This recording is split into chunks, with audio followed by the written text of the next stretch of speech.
Baruch Hashem, this is Mark Lichtenwalter coming to you live on the 16th day of May 2019. This is Fundamentally Mormon. The guest call-in number is 917-889-8827. That's 917-889-8827. We are live streaming on Facebook at facebook.com/LAZURUS 1977. And also at youtube.com/user/God is my compass. The channel name for that is Fundamentally Mormon. And we are going to be continuing on with part 2 of chapter 5, pages 48 through 57, A Scattered Israel, in the book The Gathering of Israel by Ogden Kraut. You can read this book for free online at ogdenkraut.com. That's OGDENKRAUT.com. Once you get on the main page, click on Read Ogden's book and scroll down to The Gathering of Israel. We will be starting on page 48. So 48 to 57. We do have the studio up today for anybody who wants to call in as well. So and then I don't have to be anywhere till 11 today, and it is 9:38. A little bit late getting started, but that's fine. Anyway, so we are on every day, hopefully at 9:30 a.m. Utah time. That's Mountain Daylight Time, and we'll get into the reading right after I dedicate the program. And also, anybody can comment on the Facebook live stream, and if I see it, I will try to read it. So let me pull this over here real quick. I've got this other phone that I'm going to use for something later, but I kind of think it's cool to be able to use this phone because it's closer than the camera and then the iPad, so I can see. Hopefully, I can see better when people comment, and I can read it easier if I can figure it out. Oh, of course. All right, I think that's it.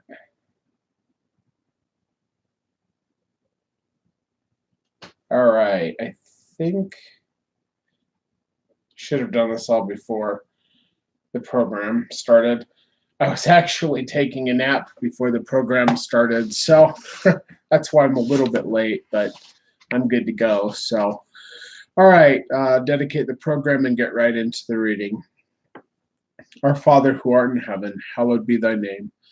Thy kingdom come, thy will be done on earth as it is in heaven. We ask thee, Father, this day to forgive us of our sins and our transgressions, that we might have thy Spirit to be with us. We ask thee, Father, to help us to be tools in thine hand in bringing forth Zion, that Zion might be redeemed, that thy kingdom in heaven would come down and be upon the earth, that Yeshua would take his rightful place as King of kings and Lord of lords, not only in our hearts, but also in the world. We love thee, Father, and we ask for thy blessing to be upon us, and we dedicate our time, and I dedicate this radio show unto thee at this time. I do so in the name of Yeshua, our Messiah. Amen.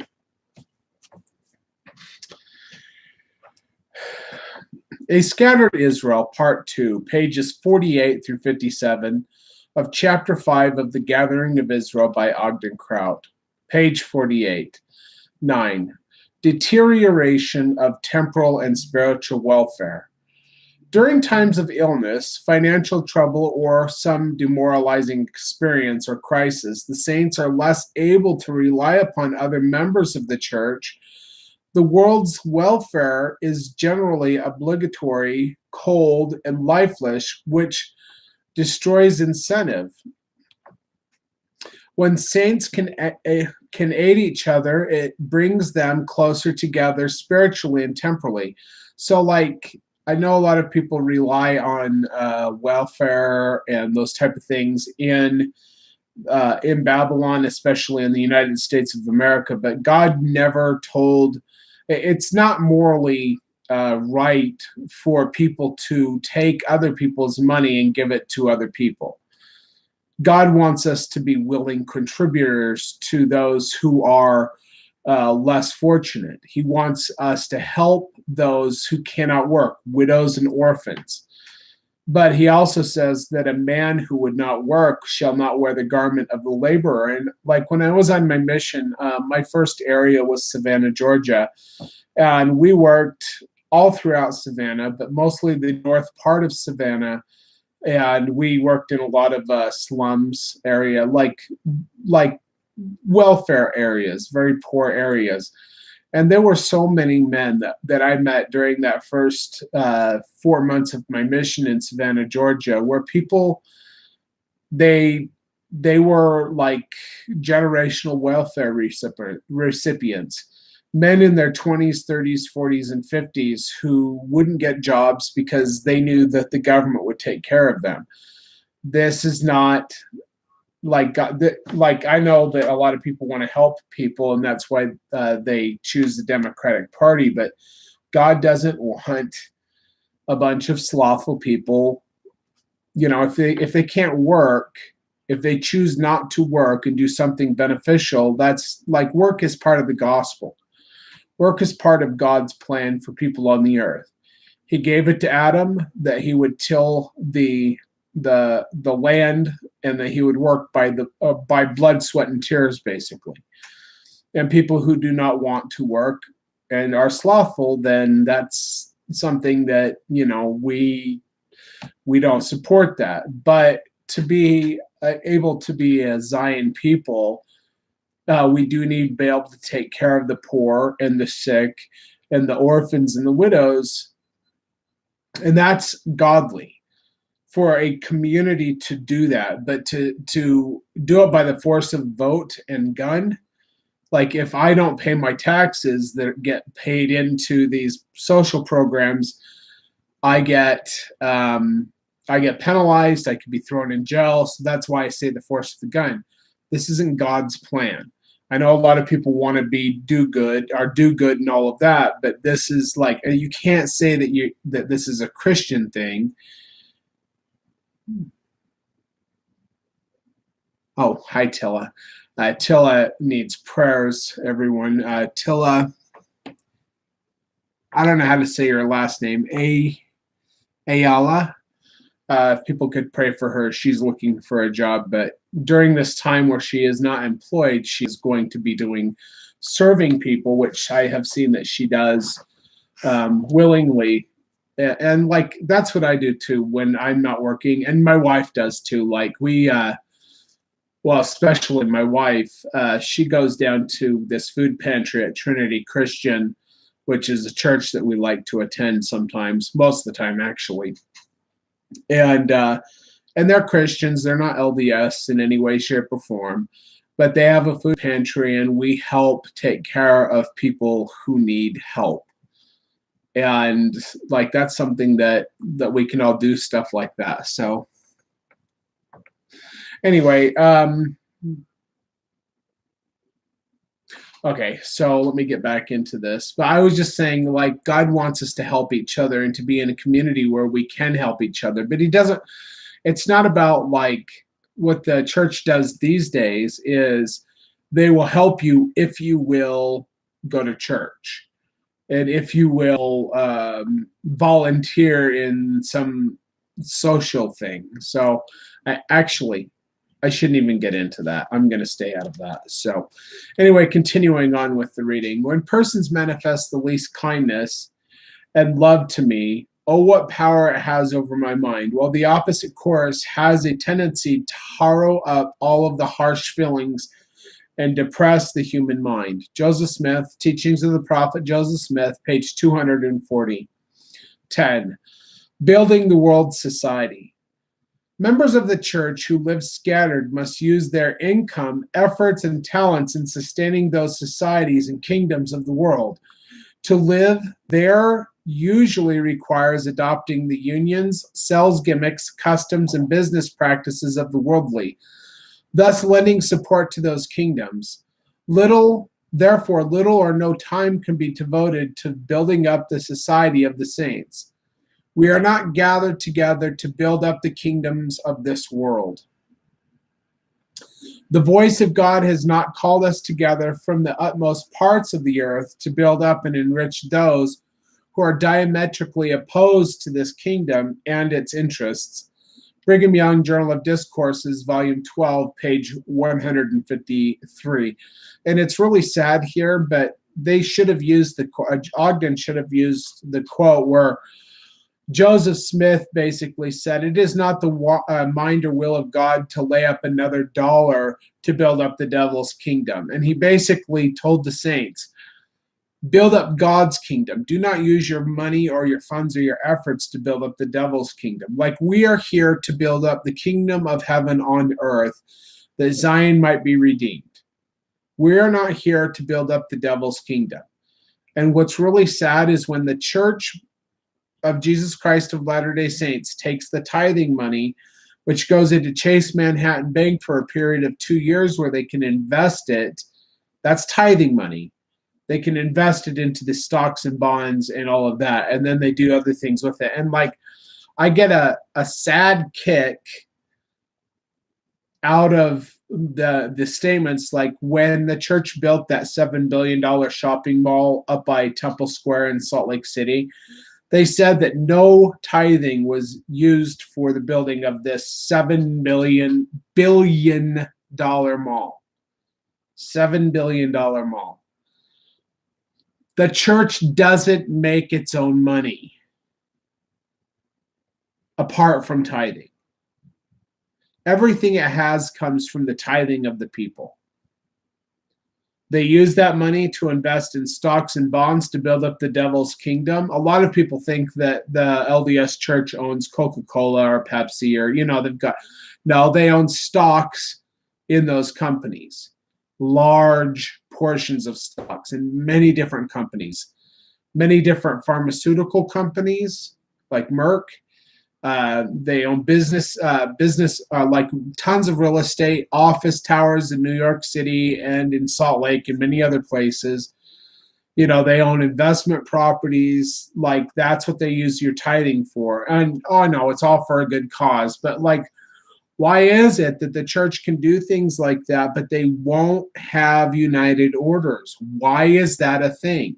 Why is the church using the tithing sacred funds to build up the devil's kingdom instead of building up the kingdom of God and doing what is required for the redemption of Zion, which includes united orders under the law of consecration, which, if you are a temple endowed member, you have made covenants to live the law of consecration, but you can't live that law unless you do it as a united people. It is not given for one man to own that which is above another, wherefore the whole world lieth in sin. That's in the Doctrine and Covenants. And if you will be a Zion people, you must be equal in all things. Why is it that they just gloss over those scriptures, and you've got millionaire leaders like John Huntsman Sr. and Jr., for that matter? I mean, I'm friends with John Huntsman Jr. on Facebook. He probably doesn't know who I am. Maybe he does. I don't know. I mean, we've only spoken a few times, but how is it that we're supposed to be a Zion people, and part of that is a Zion people must be equal in all things, and it is not given for one man to own that which is above another, wherefore the whole world lieth in sin. So there's this income inequality, so to speak. I know that's a Democratic talking point, but it's true. Why is it that according to being a Zion people, we must live this certain way, but they don't even try to attempt it in the church today? Part of my job, part of what I do, is call the saints to repentance and then bring them to a knowledge of what has been taught in the past, because when you come through the correlation committee, they get rid of a lot of things. They gloss over things. They will read one scripture, and then if you try to quote another scripture in gospel doctrine, the person reading it, if they're following the manual, they'll say, well, we're not talking about that today. We're gonna stick to the manual. You can read that at home, right? Well, why? Why don't we talk about it all? One of the things that I hated about being a gospel doctrine teacher for many, many years was we didn't have time to really get into anything in depth. And one semester, actually 2 semesters of college, I took a class on the book of Ephesians for 2 semesters. When we came around to learning about the book of Ephesians and gospel doctrine, then this is before everything changed last January, whenever it was. We spent we spent one Sunday, and it was like 45-50 minute class, and like we didn't really get that much into it. We just hit some talking points. And then for 4 years, you had to wait to get to the book of Ephesians again because, 1 year you do the New Testament, 1 year you do the Book of Mormon, and then you do the Doctrine and Covenants and the Pearl of Great Price, and then the next year you do the Old Testament. And eventually you'd get back around to the New Testament, and you'd spend 1 or 2 Sundays in a book. I spent 2 semesters in one book. 2 full semesters of college in one book. They skim over stuff and they ignore other stuff, and it's really sad. And this is part of the curse that was given in 1832, where the saints were placed under a curse for treating the Book of Mormon and the former revelations, which includes the Old Testament and the New Testament, lightly. But now they treat the Doctrine and Covenants lightly because they say, well, we don't have to worry about Zion, being redeemed. And we're not a Zion people, even though they pat themselves on the back and pretend that they are. If you will be a Zion people, you must be equal in all things. It is not given for one man to own that which is above another. And somehow we're supposed to be a Zion people, and we just ignore the laws of Zion. Anyway, continuing on. Number 11, obedience to Gentile law and rule. The principles of heaven are not practiced among the nations of the world. Scattered saints are forced to trade, bargain, and deal with Wall Street sharks and business mongers. No, they're not forced to do that. They don't have to do that. They choose to do that. The church chooses to do that, as well as others. I just had a guy contact me, and he wants me to, he wants to teach me how to trade stocks. I'm not interested in trading stocks. Okay? I'm not interested in getting rich. I'm interested in serving God. I will work by the sweat of my own, whatever, and not be caught up in Babylonian business dealings. Because I am opposed to Babylon. Babylon the Great. Any system of the world which is not God's kingdom, I consider Babylon the Great. Well, Babylon the Great, I believe, is the United States of America and the Western Empire. Anyway, continuing on. Many saints are required to work in businesses which are unworthy of the association of a Mormon. They force you to work on Sundays. And the saints believe that is the Sabbath day. Now, I don't. I believe that the Sabbath day, and Joseph Smith also believed this in 1831 or 32 in the Times and Seasons. He talked about not having business dealings on Saturday so that you can rest because of the Sabbath. Now, when the traditions of the people coming in, the converts, they brought their their apostate Christian traditions, and he couldn't teach the people what they needed to know because they already had their own opinions. And they wanted to fight with him, and they held him as like some kind of figurehead instead of the true prophet of God that he was. But I believe that the true Sabbath always has been and always will be the Jewish Sabbath, which we know is Friday night to Saturday night. And I choose to use that day for a day of rest. And I tell my work that I don't work that day unless I absolutely have to. That should be a day of rest, and that's what we use it for. And I've been a little bit off in my Sabbath day observance because I just found out in Deuteronomy, I think it is, that we're supposed to have a sacred gathering on Shabbat, on the Sabbath. And we don't do that because we don't have anybody to do that with. Basically the Sabbath for us is a day of rest. And we go to church out at the Pentecostal, Trinity Christian out in Price, Utah on Sundays. You can have church every day of the week, but Saturday is supposed to be a day of rest, Friday night to Saturday night. And the Catholic Church is the one that they admit to changing the Sabbath to Sunday. And they say it's by the authority of the Catholic Church that was done. Well, the Catholic Church is sad.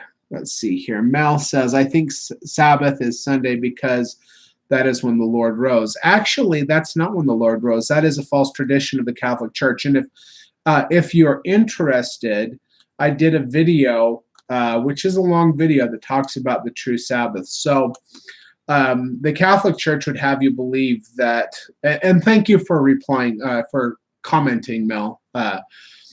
The Catholic Church says that Yeshua, Jesus, died before sunset on Friday and he rose on Sunday morning. Okay, there's a couple of issues with that. First of all, they chose those days because of Dagon. Dagon, it was a god in the Babylonian, among the Babylonian demigods that they worshipped, and also Apollos, which was sun god day, right? That's where you get Sunday from. So Yeshua said that he would be in the tomb 3 days and 3 nights. Well, you can't, and I get a kick out of this. Michael Rood, who I cannot stand, but I do like what he says, but he drives me nuts. And I've known him since, well, we don't know each other anymore, but we used to drive at CFI together in Joplin, Missouri back in the 90s. And he always says, not even Einstein can get 3 days and 3 nights from Friday night to Sunday morning. But that was what Jesus said, or Yeshua said. He would be in the tomb 3 days and 3 nights. Now, because of the ignorance of what a Sabbath is, people think, well, that must be Friday's the Sabbath. Well, actually, there are several high Sabbaths during the year that are appointed times of Yehovah. And the appointed time of Yehovah that begins with the Passover is the Feast of Unleavened Bread, and that is a high Sabbath. That first day, and then 7 days later, there is another high Sabbath. And then in the middle of that, there will be a weekly Sabbath. So when the high Feast of Unleavened Bread begins, you will have a Sabbath, and then a couple of days later, you might have a Sabbath. Now, Jesus Christ was born probably around the year 3 or 4 AD, because we know that King Herod died in 3, and Jesus would have been between 1 to 2 years old when King Herod died, according to his instruction to kill every child 2 years and under. Okay, so 30 years later would be around the year 28. And actually, I've gone back in the calendar and looked, and it fits perfectly. In the year 28 AD, the Feast of Unleavened Bread began in the evening of what we would consider to be Wednesday. In that year, when Yeshua was put to death on the cross and put in Joseph of Arimathea's tomb, he was put there before the high feast of unleavened bread began. At the beginning of unleavened bread, you've got the Passover feast. So what the Last Supper was, notice they didn't have lamb. They didn't do the Passover, the actual Passover meal. Yeshua said, I desire to eat this Passover with you, but this is not the Passover meal. The Last Supper is the day before the Passover meal. Now, the rabbis will hold a mock Passover meal to train other rabbis a day before, and that is Jewish tradition. They do that a day before so that when the Passover comes, the other rabbis, the newer rabbis, will have been taught and given a refresher course on how to properly observe Pesach or Passover. So Passover began on Wednesday night in the year 28 AD, and he was in the tomb Wednesday night to Thursday night. That's 1 day and 1 night. Thursday night to Friday night, 1 day and 1 night. And remember, he said 3 days and 3 nights in the tomb. Friday night to Saturday night would be the 3rd day and the 3rd night, or the 3rd night and the 3rd day, because remember, the day begins for a Jewish, for Hebraic understanding at sunset. At sunset, that's when the day is over with, not at midnight, at sunset, and then the new day begins. That's why Sabbath for the Jews was Friday night to Saturday night, because that is the 7th day, which begins at night.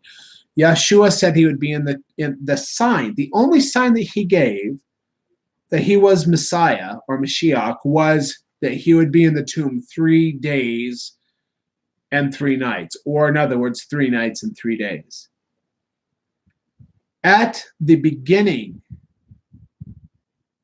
of the first day of the week, which in the Hebraic understanding is Saturday after sundown, that is when he was raised from the dead. Miriam went to buy oils and stuff to anoint his body in the grave between the Feast of Unleavened Bread, which was Wednesday night to Thursday night, and then you've got,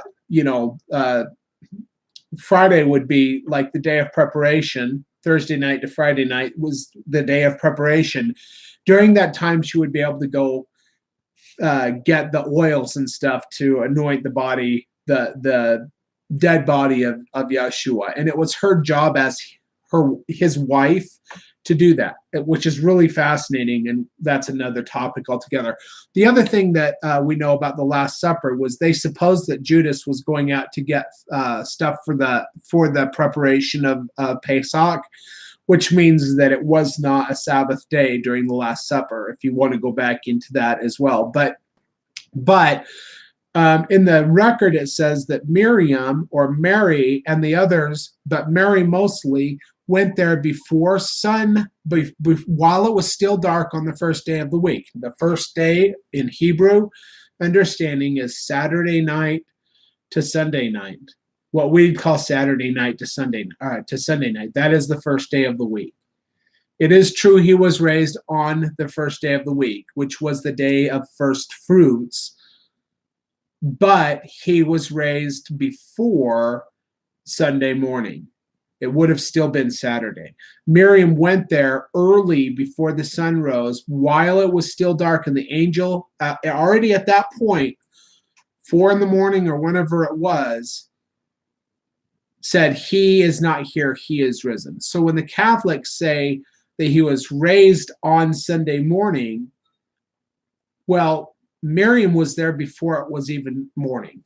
She was there while it was still dark, and the angel was already there for her benefit to tell her he is not here, for he is risen. He had already been risen by that point.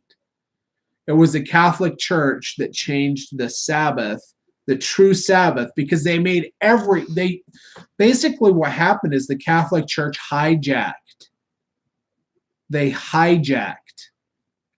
true Christianity. Like after they had tried killing all the Christians and torturing them to death and threatening them and all kinds of stuff, they eventually just hijacked their religion, and they killed everyone who opposed what they did as heretics.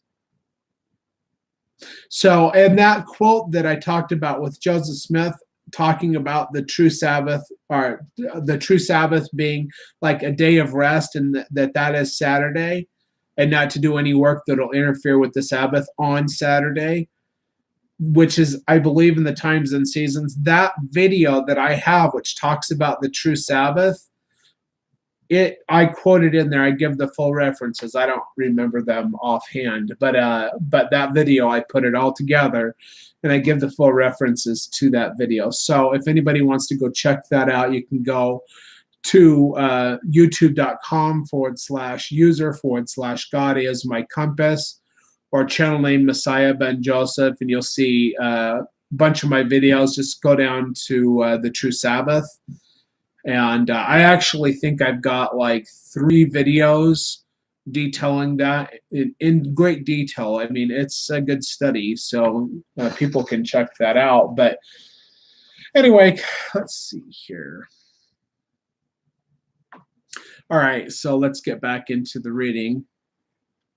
Luckily, I don't have to go pick up my daughter today. She's watching TV downstairs, and I'm surprised she's not up here trying to get in the camera, because she loves seeing herself in the camera.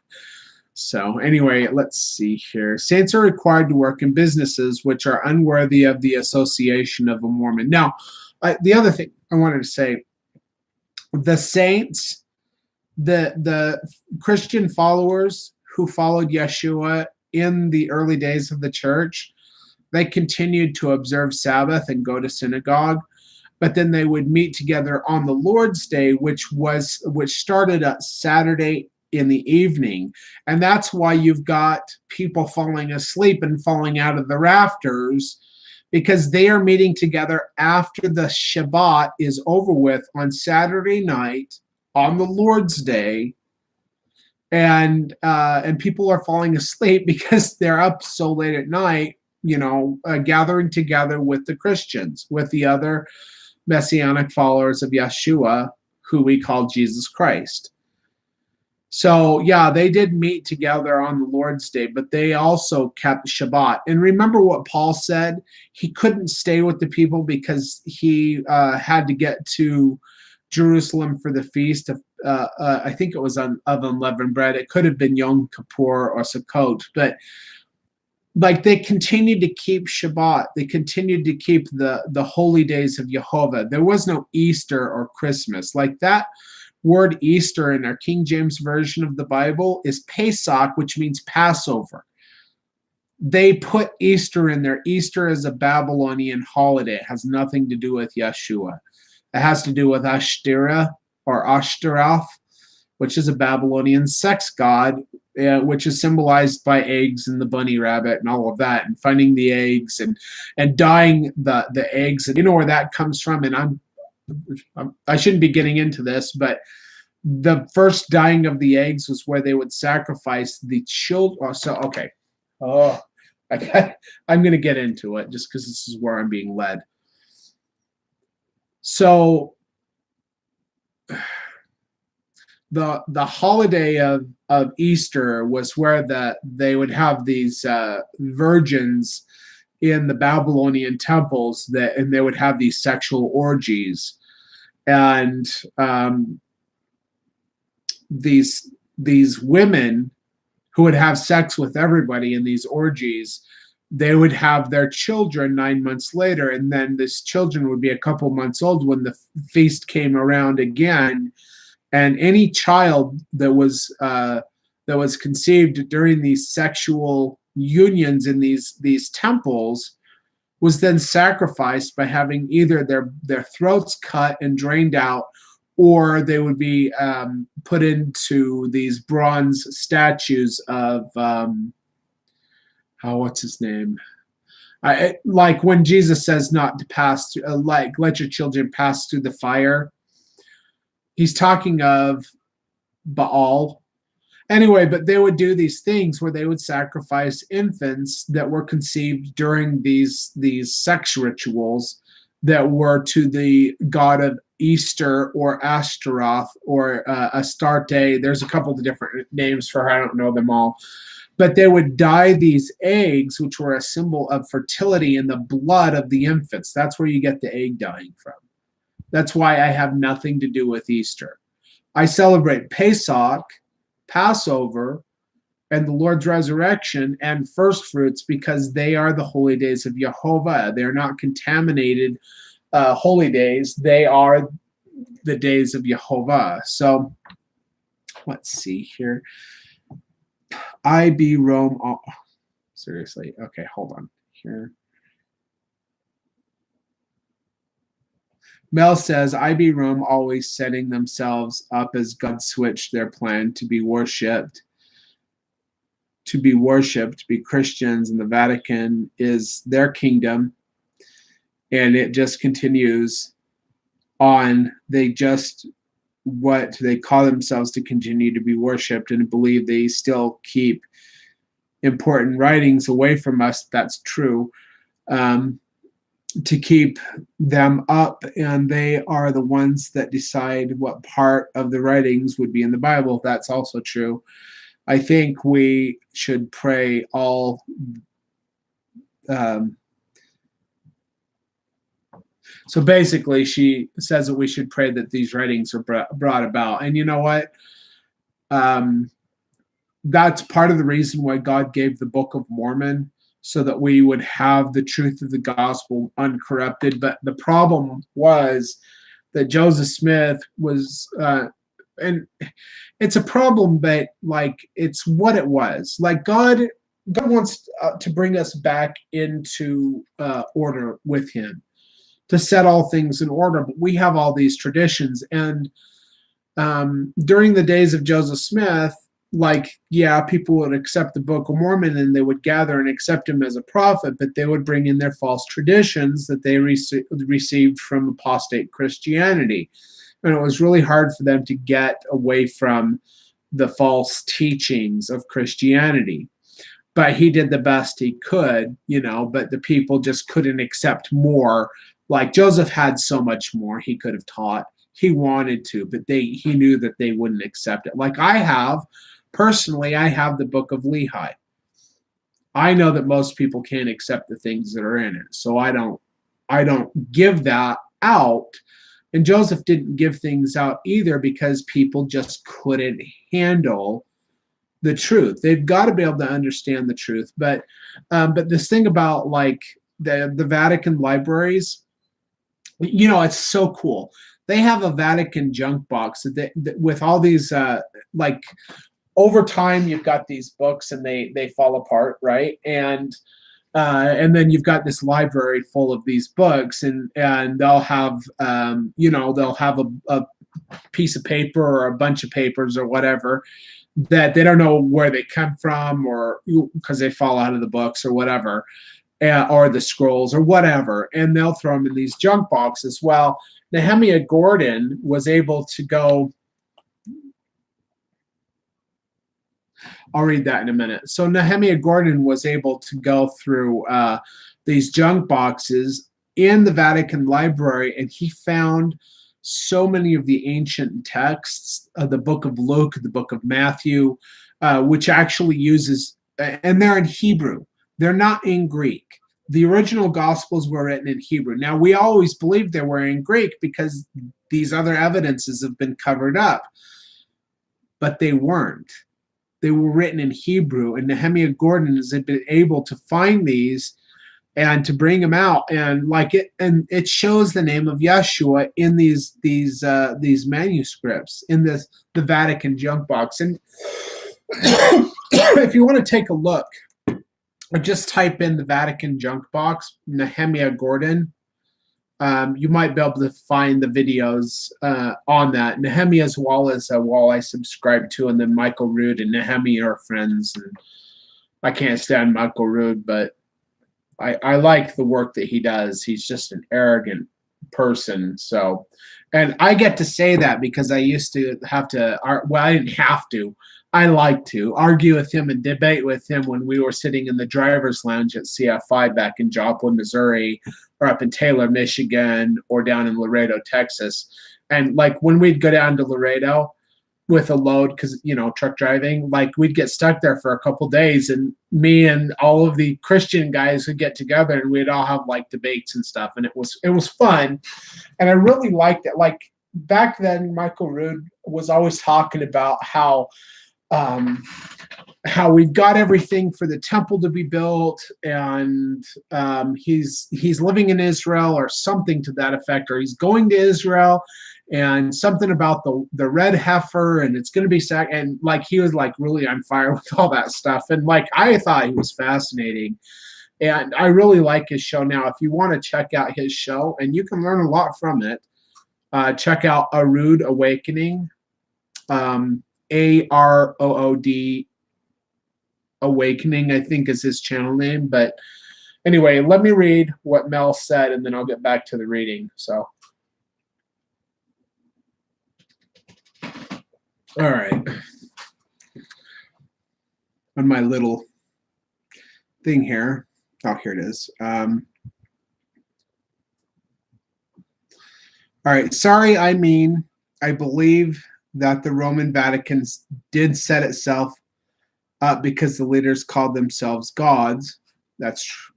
Well, I don't know. Well, the vicar of Christ. So they set themselves up to still be worshipped over others. Yeah, the whole thing is just it's apostate Christianity. And any books that they didn't like, they would actually burn them.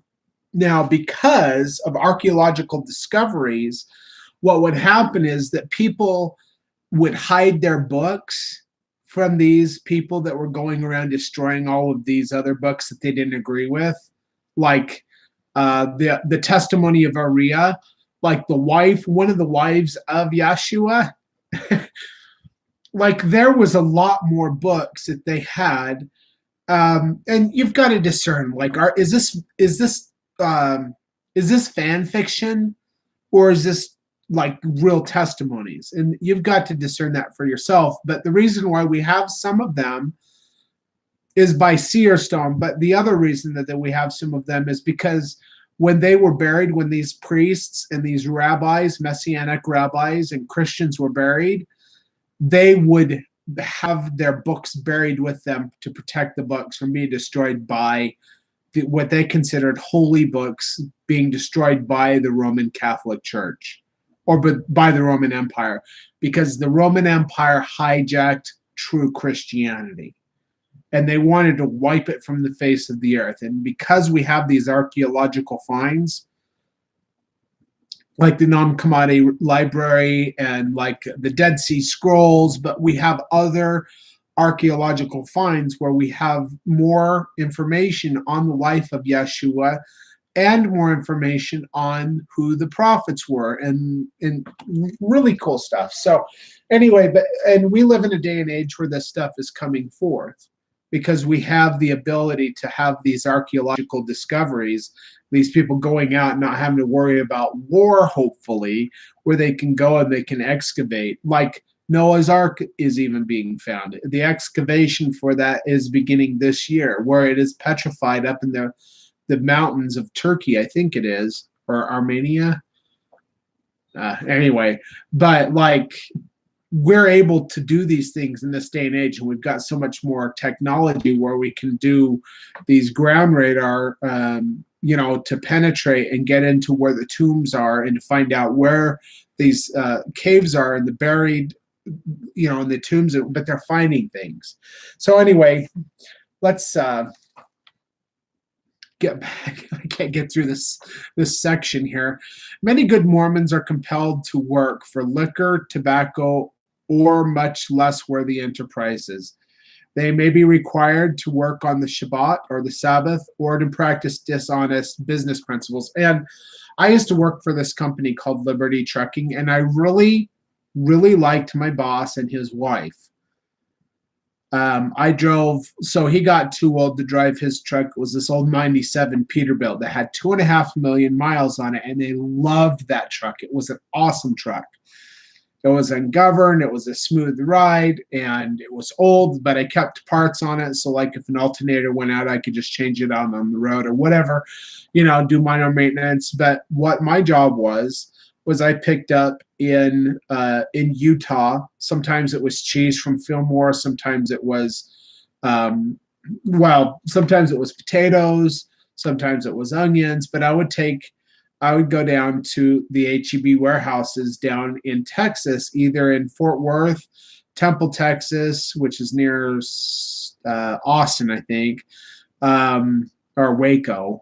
Anyway, and then like I'd go down to San Antonio. Sometimes I'd go out to Houston, and I would deliver, and then I would go to usually on a Tuesday morning, or maybe it was a Wednesday morning. I can't remember. Anyway, and then I'd go down to the border and I'd pick up stuff, or maybe I'd go out to Arkansas or somewhere in the region there.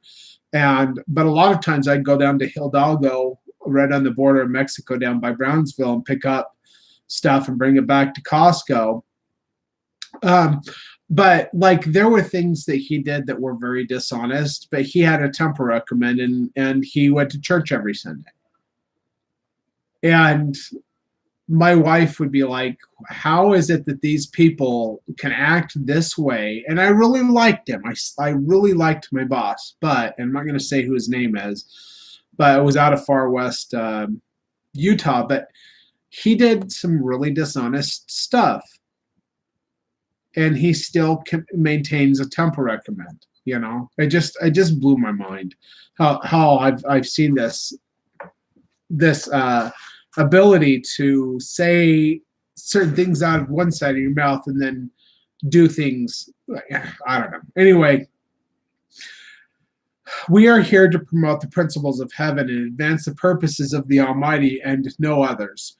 And when you spend $1 to build up any other power or kingdom than the one which God has established, you are doing wrong, and you will find it out sooner or later. Sometimes when I think of the things, I am very strenuous in my feelings, and some might think that I was whipping them to it, just as we have been whipped into being an independent people. We are gathering together to sanctify these bodies, to deal, act, transact, and do everything we do in the love of God and in the fear of God, for the building up of his kingdom and to his name's honor and glory. Brigham Young, Journal of Discourses, Volume 11, page 288 and 290. Now, Brigham Young got part of that from Joseph Smith, because Joseph Smith said it is not given for the saints to lay up another dollar to building up the devil's kingdom. It is a principle that Joseph Smith taught Brigham Young, and Brigham Young is talking about it in that quote that we just read. So, all right, number 12, obedience to lesser laws. While living among the worldly, we are subject to the principles of the world. Therefore, we are unable to live or practice the laws of God. While Israel lived among the Egyptians, they could not live the laws of God. While their mind, and I believe that the law that Moses or Moshe received upon the mountain was a restoration of the laws that had already been given. That the Torah is eternal, and it is not something that God gave upon the mountain at Mount Sinai. I believe, and you can see evidence from this in the scriptures earlier than the time of Moses, where they were keeping Torah observance. They were keeping the laws of God before the time of the revelation given to Moses on the Ten Commandments and also the laws of God. So anyway, I just wanted to throw that out there, because like it right here, it says that while the Israelites lived among the Mitzrayim, or the Egyptians, they could not live the laws of God. Well, according to modern Christianity, well, they didn't have the laws of God while they lived with the Egyptians. Actually, they did, but they had to have it restored to them because it was so tainted, and because they had to observe. Like, they tried to keep their traditions as Jews, but they also mingled with the Egyptians, or the Mitzrayim. So, all right, let's see here. While their minds were traditioned to Egyptian rules, they had great difficulty receiving and obeying the higher laws of God. Today, the profit margin and marketing practices of the world keep the saints from understanding and living the laws of God. And that's true. We're on page 50 of the Gathering of Israel for any of those following along. which is on page 389 if you're following along in Ensign to the Nations. And yeah, so you can purchase this book. It's $25 plus shipping and handling, which is between $5 to $7 depending on where you live. And anybody who wants to message me can ask me more information about that. But all right, so we're on page 50 on the website, or page 389 in the missionary edition.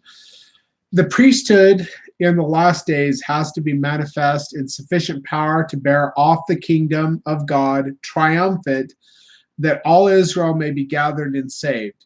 If all Israel will not be sanctified by the law, which their Moses first offers them, they will peradventure receive a law of ordinances administered to them, not according to the power of an endless life.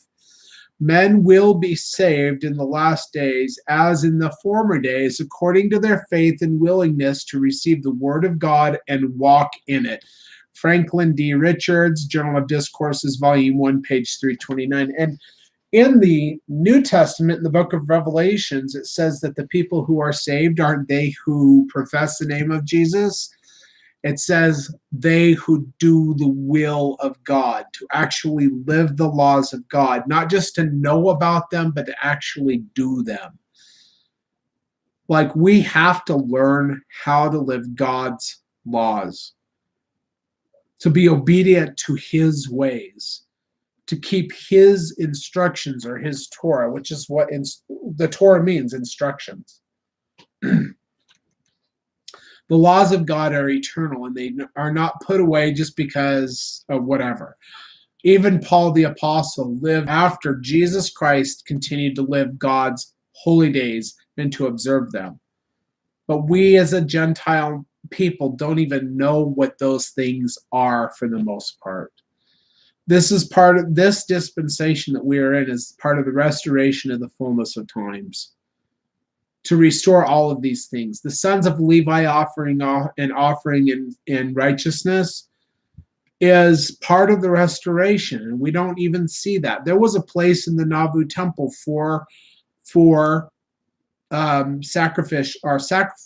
sacrifices. And in the book of Ezekiel, chapter 38, we see that in the millennium, there will be sacrifices in the temple. They are not for our salvation, but they are as memorials looking back on what has been done for us by Yeshua, our Messiah, as the great sacrifice. You know, but most people don't, they don't know what that means. So they you know, they put it way over there, and they don't worry about it. All it is, the Ezekiel 38, speaking of the millennium, and the sacrifices in the temple during the millennium is speaking of sacrifices which are done, which are restored in the restoration of the fullness of times, which we are in now, that time right now. And they are memorials to look back on the sacrifice of the lamb that was done for us. So, and like, I know a lot of people are like, oh, sacrifices are horrible. Well, like, we had Pesach, or Passover, a couple months ago, and we sacrificed a lamb.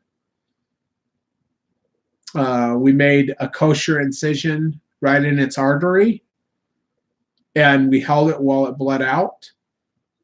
And it was sad. But we had that, we cooked that lamb, and we ate it as part of the Pesach sacrifice.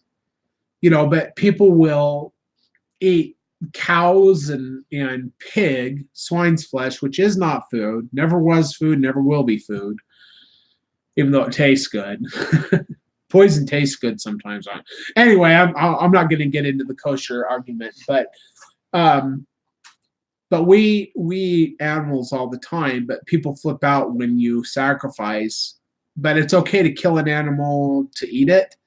Well, part of the sacrifice is you offer up this animal to God, but then you also partake of the animal and you eat the whole thing. And part of the Pesach meal is that lamb has to be consumed before morning, or you have to burn it upon the fires to get rid of the rest of the carcass. The whole thing has to be burned by fire. But we had a meal, a Pesach meal, with Jonathan Felt and Eugene Richardson and others. But according to Ezekiel 38, these things are going to be something that is established once again. And Joseph Smith wanted to establish these things as part of the restoration of the fullness of time, and then he was killed. And things turn into something different. So anyway, but all right, number 13. Let's see, how many do we have left here? I'm not doing a part 3. I'm going to push through this until I get all the way through it. And luckily, we have up to 3 hours that we can. Oh, hi, Arkin. People are messaging me on Messenger. Anyway, but I've got up to 3 hours on this radio program, so I'm going to get through this. So we're going to get into the next chapter by tomorrow. Well, actually, I don't know what I'm going to do tomorrow because I've got some things I've got going on. Our babysitter's little infant boy. Arkin says he misses me. Thank you.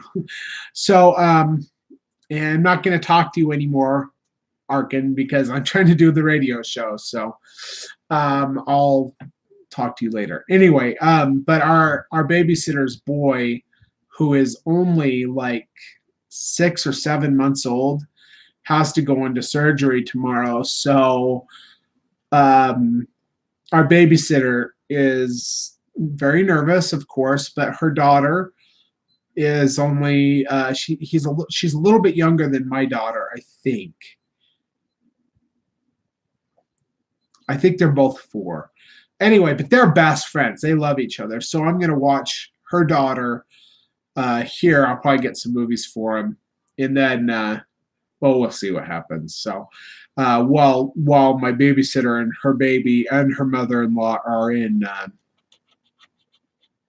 surgery with her little boy. So pray for them if you can. I'm not going to give out her name here, but her first name is Sarah. So if anybody can pray for her and her baby, that would be great. So anyway, but we're going to get through this, and I've got another 2 hours that I can do this and ramble on. So I'm going to do that. So we are at topic 13, subjugation to the spirit of disunity. When Latter-day Saints are commanded by God to gather but refuse, they become subject to another spirit. Those who refuse the spirit of gathering in unity are influenced by the spirit of the world.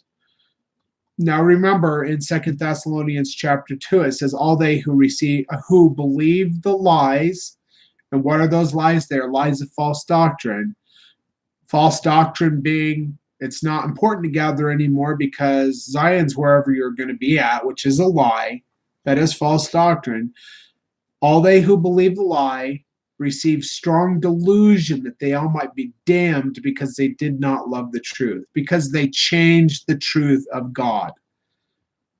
Are we in that strong? We have to seriously ask ourselves the question, where are we in strong delusion? The things that we believe, are they testified by the Spirit of God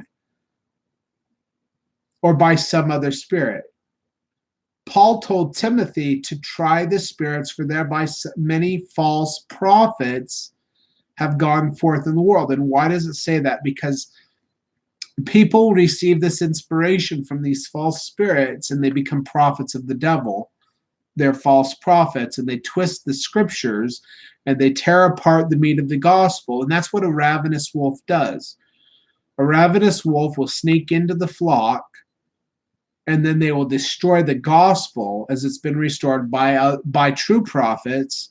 And what does a wolf do to tear apart the meat of a lamb? It shreds it by shaking it back and forth and tearing it apart. And that's the same thing that these false prophets do to the meat of the gospel. So when people do that, when they go directly and contradict the Bible, the Book of Mormon, or the Doctrine and Covenants, Joseph Smith said, set them down as false, or set them down as imposters. Any prophet or leader that contradicts the Bible, the Book of Mormon, or the Doctrine and Covenants, especially when they say that they've received a revelation that contradicts the truth, you have to set them down as an imposter. Now, they might be mistaken, and we all have things that we're mistaken on that we've got to work out. But especially when, like Joseph F. Smith came back from the Reed Smoot hearing, and Reed Smoot was a Mormon senator that was a polygamist that they tried in Congress or the Senate, I can't remember, maybe.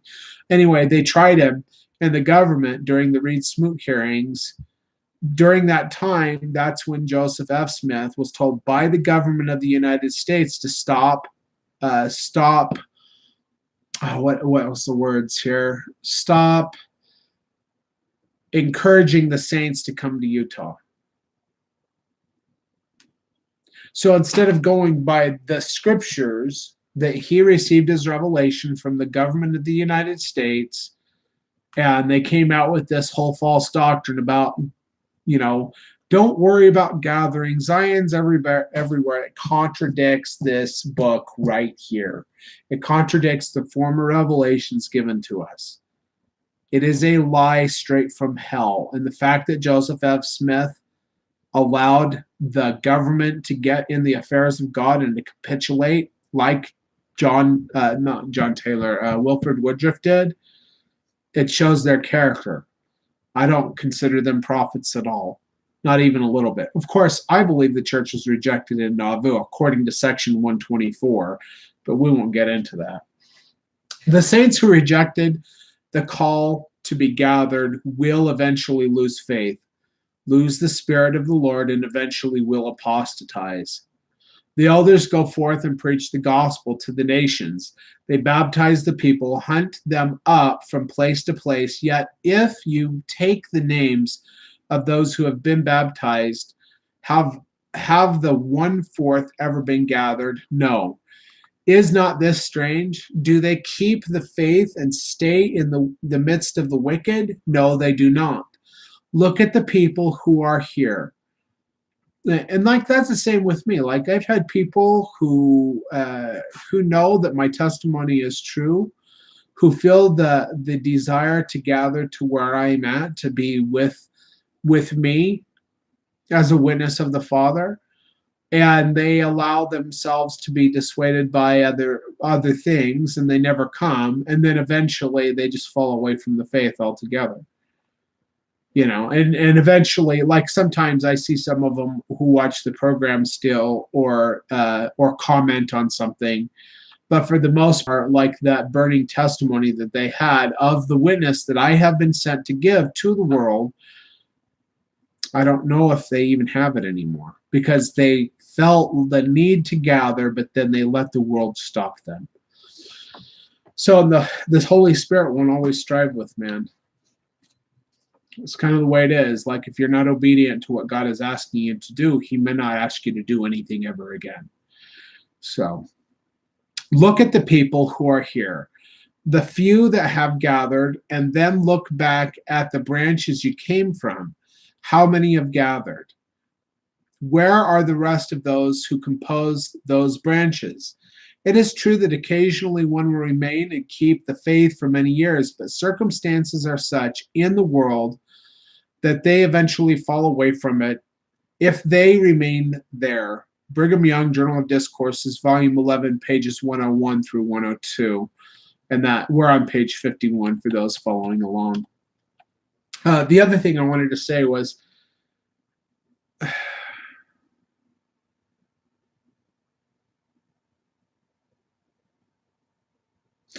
hold on, I gotta look back at this, see if I can trigger my memory here.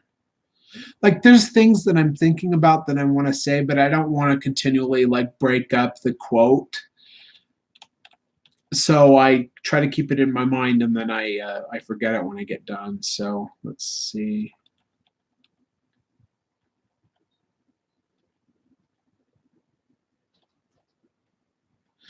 Well, like even like in our world today, like it's hard for people to gather from other countries to actually immigrate to the United States of America to partake of what's going on here. But there are gathering places down in Mexico as well, especially in the Baja. Dwayne Hafen can maybe point you in a specific direction. Um, and then there's gatherings up in Canada as well. But the gathering to North America,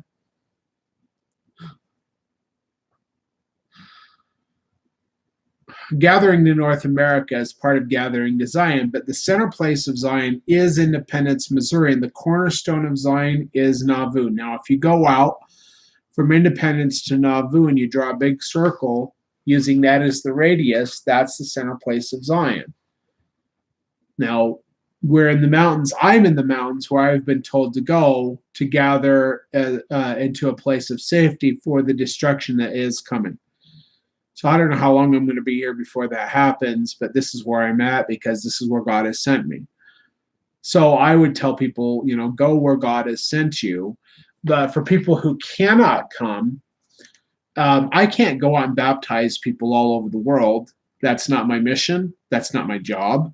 I will baptize people who come to Salt Lake. But if you are a foreigner, if you're living in Pakistan or Afghanistan or, all the different places of people who watch these programs, I would sincerely urge you to contact LDS.org and have missionaries come out to you and receive their lessons, learn more about Joseph Smith and the Book of Mormon, and receive your baptism through that church. I am not a member of that church. I am a member of the Church of the Living Messiah. But I would recommend people who can, because I can't go everywhere and people can't come here. So people that want to and I'm getting so many messages from people in Pakistan. It's just like it's spreading like wildfire over there. The messages that I send out, I can't go there. For one, I'm scared to death of being on an airplane because I've had several close calls in airplanes, which I don't want to talk about, but I am terrified of flying. And I know that shouldn't be a thing, but I am terrified of flying. But for two, the message that I have been given to give to the saints is mostly dealing with Ephraim and the people who are already Latter-day Saints, teaching them the truth of the gospel that has been covered up or done away with by the church. That's my job. To be a witness to the world is also my job that the Father and the Son live, and I have seen them face to face. But going throughout the world and preaching the gospel is done through social media at this time, and can't go all over the place to baptize people. If you can come here, I will meet you in Salt Lake. There is a place that we go to where we can spend a couple of days, and there's a place I can baptize people, and anybody can get baptized. That's the thing. And you don't have to join my church, but you can be baptized, and I will come and baptize you. But if you can't get here and I can't get there, I would just tell people, let the Spirit lead you. But there is a lot of truth in the LDS church. Even though they've gotten rid of a lot of things, there's still a lot of things that are very wonderful and very true in the LDS church. So I would tell people, go and be baptized. And there are a lot of people who I have baptized who they want to know what to do. Well, yeah, we have the Church of the Living Messiah, but that is mostly an online radio ministry. We don't have any gatherings or anything. And I tell people, whether they're from a fundamentalist sect or whether they are from the Church of Jesus Christ of Latter-day Saints or whatever church they belong to, that if they feel, or if I tell them to go back to their congregations and be a light to the people there and let the Spirit lead them. So I've baptized a lot of people who are members of the Church of Jesus Christ of Latter-day Saints, and they keep their mouth shut about those things because they know the church would excommunicate them if they knew better. So which I love. I think it's funny because they're such control freaks that the LDS Church is, but whatever. Anyway, you know what? It wouldn't be such a big deal if they would have just kept the whole thing about rebaptism, which you can read the history of that at ogdenkraut.com. Read rebaptism and find out the doctrine of actually what they used to do as compared to what they do now. Like, you get baptized once and that's it. Unless you get excommunicated, then you get baptized again. You know, like, you can be rebaptized. You have to do the ordinance once. It doesn't mean you can't do it over again. Like, you go to the temple all the time, but one time it was for yourself, right? Anyway, getting off that topic. Topic number 14, opposing the saints of God. Mormons who live in different nations may become subject to laws which would place them in position of jeopardy to other Mormons. In the event of war, saints may be forced to kill other saints. But if we lived in Zion and we all lived together, we wouldn't have to do that, right? Anyway, during World War II, there were Mormon bombarders who dropped bombs on the homes of other saints. And perhaps Mormons shot Mormons on battlefronts. Since wars are continuing to increase among the nations, so will this perilous evil. You may take the Methodist Society, the Presbyterian Society, the Baptist Society, the Episcopalian Church, the Roman Catholic Church, or any other you please, and you will find that motives of political character will separate them and make them enemies to one another, and make them take up arms one against another, fighting one another and shedding each other's own blood. They not only seek to destroy each other, but they all pray to the same God to help them to do so. There is nothing strange or singular in this, for there is no motive, principle, or power to cement or unite them together further than a sort of fanticide religion which does not possess the principles of union. For instance, in some of the great wars that took place in Europe some years ago, one of the last with which we are the most familiarly acquainted was between Russia, England, and France. Who took up sides in the struggle? There was the Greek Church under the Russian Protestant, England, Catholic, France. There was the Greek Church under Russia, the Protestant under England, the Catholic under France, and the Mohammedan or the Turks fighting against each other. The Catholics were Christians, the Protestants were Christians, the Russians were of the Greek or Christian Church, the Turks were Mohammedans, all worshippers of the same God, the God of Abraham, Isaac, and Jacob, under different forms.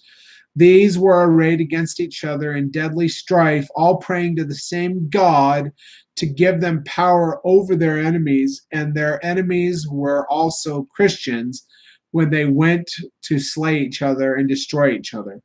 Let us notice the difficulties between France, Italy, and Italy against Austria. In this case, they were two Catholic powers enraged against another power which was also Catholic.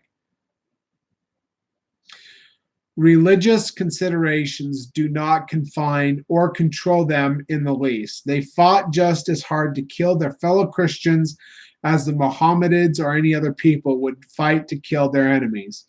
They were all in the same church, all partaking of the same sacrament, all believing in the same doctrines and worshiping the same God. How has it been in the United States? Precisely the same. John Taylor, Journal of Discourses, Volume 10, page 124. 15. We're on page 390, and we've got 5 more topics before we get through it all. But we're on page 390 and Ensign to the Nations Missionary Edition. Perils of Destruction. Okay. When the curses and wrath of God are poured out upon the disobedient nations, none are exempt. Both saints and sinners are subject to the vengeance of God's wrath. Only the rebellious would refuse to gather after God has given such reasons to gather. Will we exert ourselves to relieve those brethren that are scattered abroad? We believe ere long that the vengeance of the Almighty will be poured out upon the inhabitants of the whole earth. Of course, we know also in the Revelation of section 112, I think it is, or 121. I always get those two mixed up. That the destructions which will go out among the nations will start in the house of the Lord, among the people of the church. And why is that? It's because they have so much of the truth and they're held under higher condemnation because they had the truth and they rejected it, and they treated it as a thing of naught, just like they did back in 1832 when they were placed under condemnation for not doing or for not treating God's commandments and instructions, with proper respect. They treated everything lightly, and because according like section 124, Jesus said, if you don't do what I say, you'll be cursed and rejected. If you're not doing what God has told us to do as a people, we are cursed and rejected. That is clearly laid out in section 124. And if we continue to not do what God has asked us to do, and that's why the curses of God come upon his people first, according to Peter, the apostle, that this would happen. And also in the Doctrine and Covenants, it also tells us that these things will first happen among they who know me and do not, or they who say they know me and do not. In my house, it says. So, peace having been taken from the earth, men thirst for each other's destruction, and in their conflicts and destructive wars, our brethren and sisters who desire to immigrate to these peaceful vales may be overwhelmed and have to suffer the multitudes of the wicked unless we stretch forth our hands and use our means for their deliverance. George Albert Smith, Journal of Discourses, Volume 9, page 159.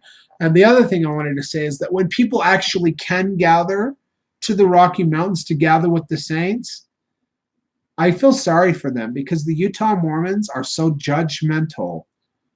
I know there's a lot of good Utah Mormons, but I hear it so often. People that live or that come to Utah are very disappointed in the way that people act here. I don't know what to say about that, but I don't know. Hi, Jordan.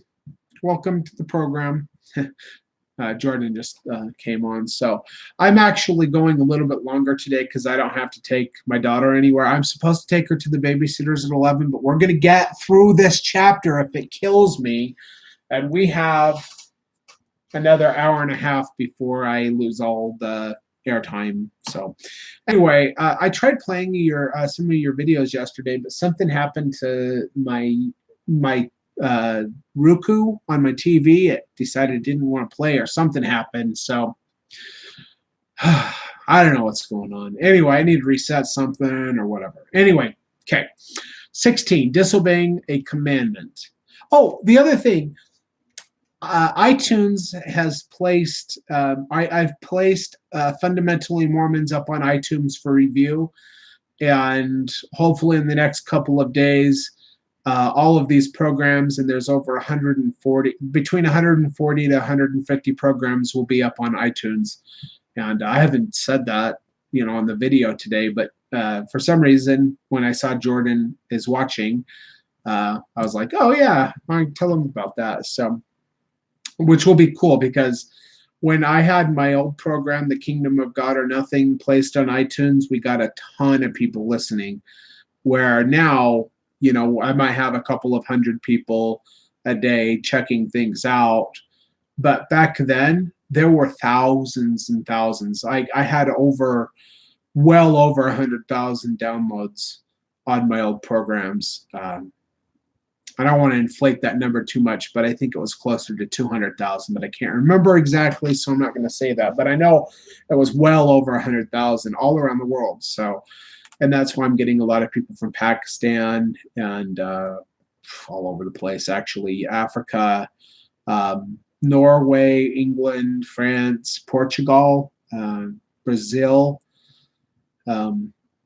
Anyway, continuing on. Let's see here. Disobeying a commandment. Any member of the church who refuses to gather to Zion is acting in disobedience to commandments of God. To refuse to gather with the saints is acting in rebellion to God, and such will suffer his displeasure. You there in your own lands learn that this was his true church, his true kingdom established upon the earth, as he predicted by the mouth of his servants, and you feel anxious to be gathered with the rest of the saints that have the same testimony with you. Hence, you gather not only from choice, but by an actual commandment. We do not gather here merely for the sake of being gathered, but it is because the same God who revealed the Book of Mormon by his servant Joseph Smith, the youth of whom I have spoken, that same boy received another revelation, which is published in the Book of Doctrine and Covenants, which I now hold in my hand, in this book right here, commanding the Latter-day Saints to gather out of all the nations of the earth to this American continent. Hence, you come here because you had received the Holy Ghost. You have come here because you knew this work was true. We're on page 54 for those following along. You have come here that you might fulfill the commandment which God gave you, or gave near the time of the rise of this church, in relation to the gathering of his saints among the nations in the kingdom of the earth. Now, this great work of the last days never could be accomplished without this gathering together of the saints.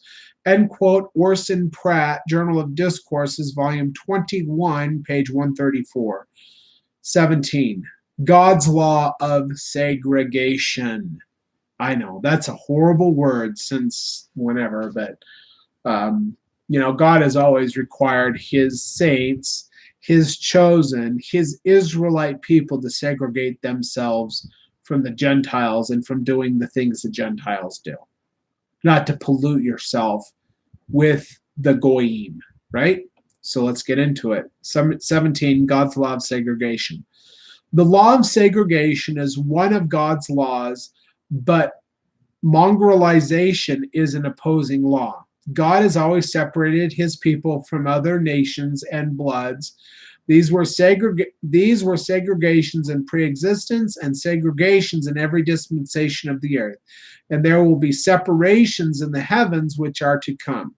The ordinance of the church and the institutions of God's house cannot be carried into execution in a land belonging to the aliens of the commonwealth of Israel, because aliens from God will not have the Lord to rule over them. They consider that the laws of God are set two against them, and three against two, and the father-in-law against the son-in-law, etc. And so do they have this effect, and always will have it until the saints are separated from their adversaries. Before there can be anything like a true godlike peaceful millennium, a separation must take place between the righteous and the disobedient. Even as a shepherd divideth the sheep from the goats, even so must God's will be done with friends and foes on earth like in heaven. Millennial Star, volume 9, page 310. Now, we are supposed to be a light to the world, but we're not supposed to intermingle with them. We're supposed to send the 70 apostles out and the traveling apostles out to do the work of God in the earth. They are the ones that are supposed to go out and do the missionary work, not these little young elders and sister missionaries. That is not anywhere in the commandments of God.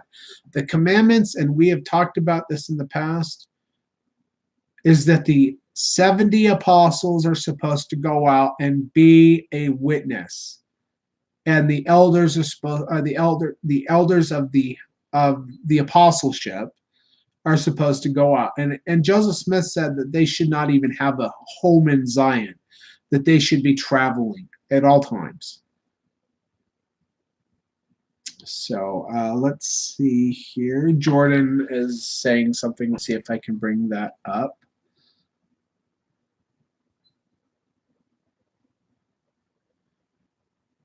I am having issues. Oh, here it is. All right. Matthew chapter 10, verse 34. Think not that I am come to send peace on earth. I came not to send peace, but a sword. For I am come to set a man at variance against his father, and a daughter against her mother, and a daughter-in-law against her mother-in-law. And a man's foes shall be they of their own household. Yep. Thanks for that, Jordan. All right, so we're on page 55, topic 18. And we only have a couple pages left, and then I'll be done. And my wife is going to call me at any time, and then I'm going to be like, hi, how you doing? Because I usually am off the program, and she gets lunch around this time. So page 55, topic 18, the test of sacrifice. The Latter-day Saints who will not gather have been tempted and overcome. The saints who will gather prove their faith in God and his word. It is a trial of sacrifice and will test the saints to see if they are willing to give up their lands, their work, their friends, and relatives to be gathered with the people of God. It is one of God's simplest tests to see who will be obedient to his revelations. Every true believer of this gospel is anxious to gather to the home of the saints. I think I am safe in saying that if there was a highway cast up from England to the shores of the continent of America, there would be men who would be willing to measure the ground with their bodies to reach this place. Even this does not tell their anxiety to be here. It must be seen in the spirit.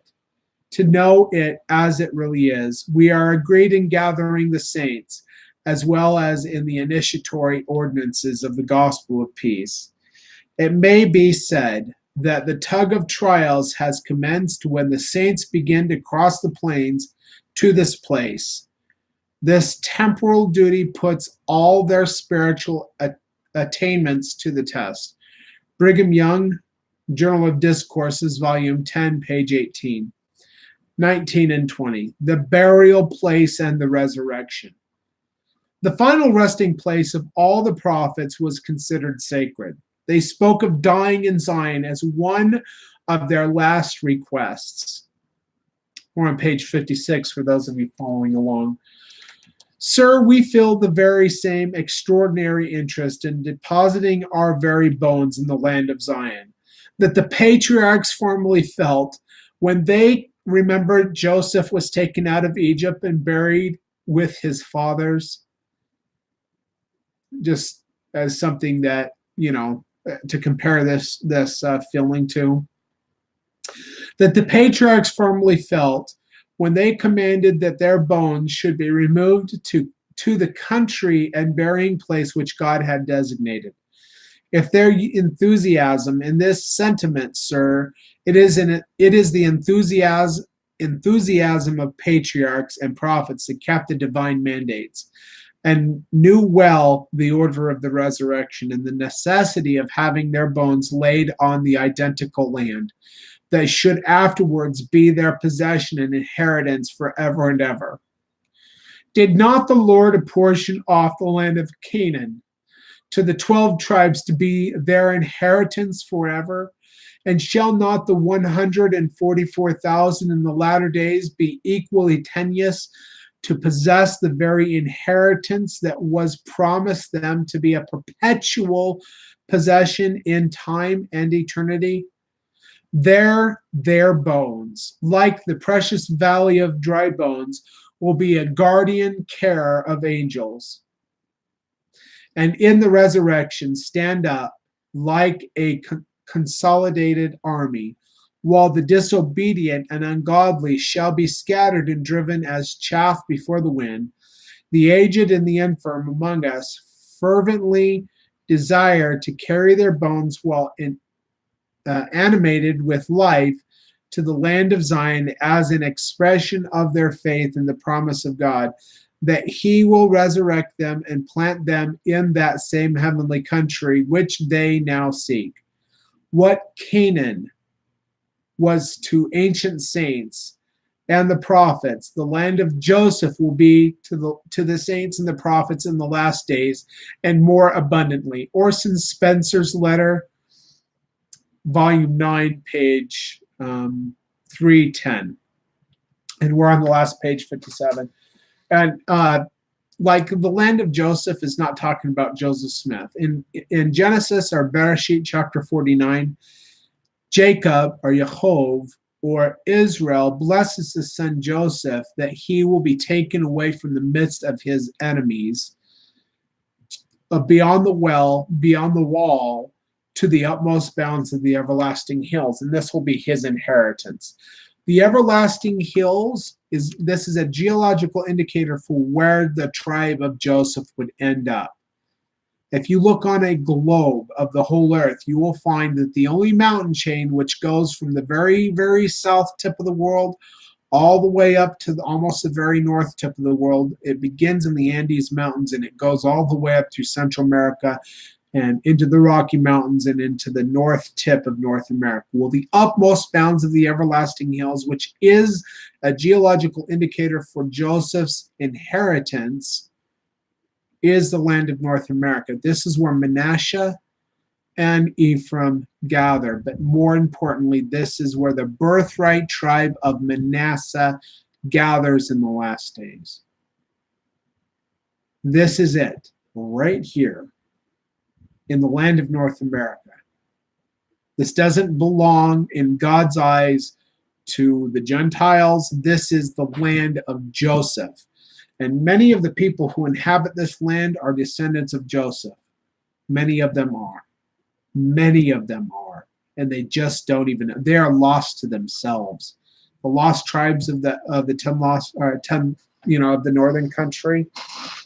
We walk among you. Most of us don't even know who we are. Anyway, but I continue on. We're on page 57. I would esteem it one of the greatest blessings if I am to be afflicted in this world to have my lot cast where I can find brothers and friends all around me. But this is not the thing I refer to. It is to have the privilege of having our dead buried on the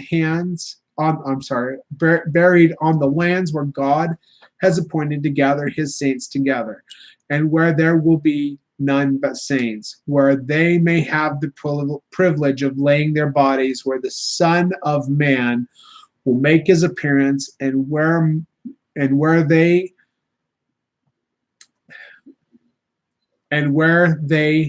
may hear the sound of the trump or the shofar that shall call them